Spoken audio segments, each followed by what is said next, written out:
My name is Marissa Sheehy. I'm 17 years old. I go to Canyon Hills High School and I will be going to college at UCSC.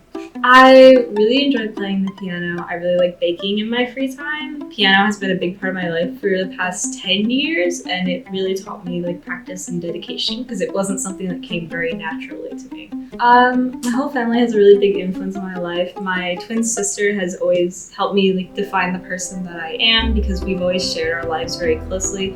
And my mother has been a big influence on my life. She's definitely an inspiration and the kind of person that I want to be when I grow up, especially because we're very similar in a lot of ways.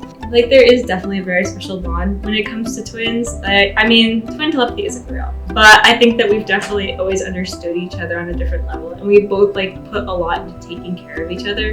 And to grow up with that person and just kind of share so many things with each other. We both have very independent personalities and independent spirits, but we still always consider each other. And growing up having to sort of consider somebody else and what you do, and knowing that you have somebody, no matter what, who just knows you and knows everything about you just because that's the way it's set up and still loves you and cares for you is huge. And it's been very important to me.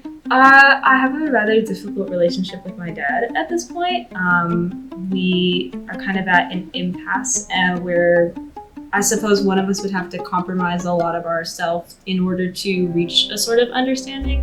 And that was very difficult to me because I don't take very well. I tend to always just want to push myself further, just go harder, just do whatever it takes to make something work, because I've always been a very hardworking sort of person. So I always thought maybe if you put in enough effort, it would work out.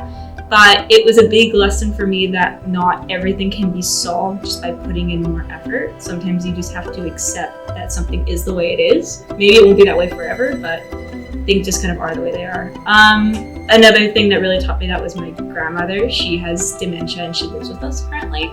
It was a part of my childhood has been kind of put towards taking care of her and looking after her, and having to have that kind of responsibility at a younger age than most, and having to sort of consider her needs and making sure that she's not alone, even when she has had her moments of anger, frustration, still showing compassion and understanding towards her.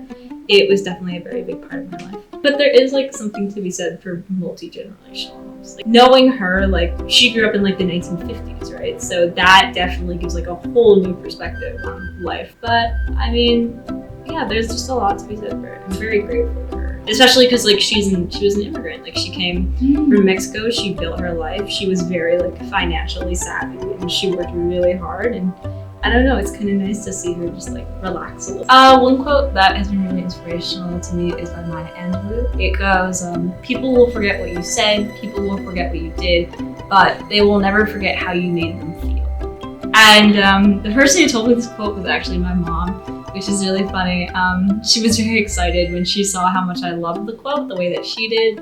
I think for me, it's a lot about kind of deciding what impact you leave on the world. I think in the way life is right now, it's very easy to get caught up in sort of the hustling and sort of trying to find some sort of clear purpose of what your life is. But it is really okay to just kind of live and just do your best to make people happy and show that you appreciate them when you can, or if you can't express it in words, just kind of focusing on trying to make people as happy as you can, the people in your life.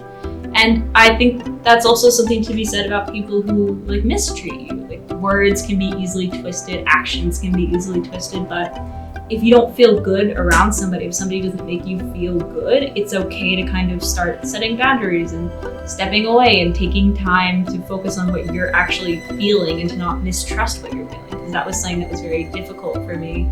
I struggled a lot with what I felt was logically correct versus what I was actually feeling, or what people were telling me was right versus how I actually felt about a situation or a person. And so it's just a lot about me trying to learn how to trust myself and just to try to really focus on how I make people feel instead of defining myself by external goals and external qualities, what job I want to get, what major I want to have, all those sorts of things that at the end of the day shouldn't really tie into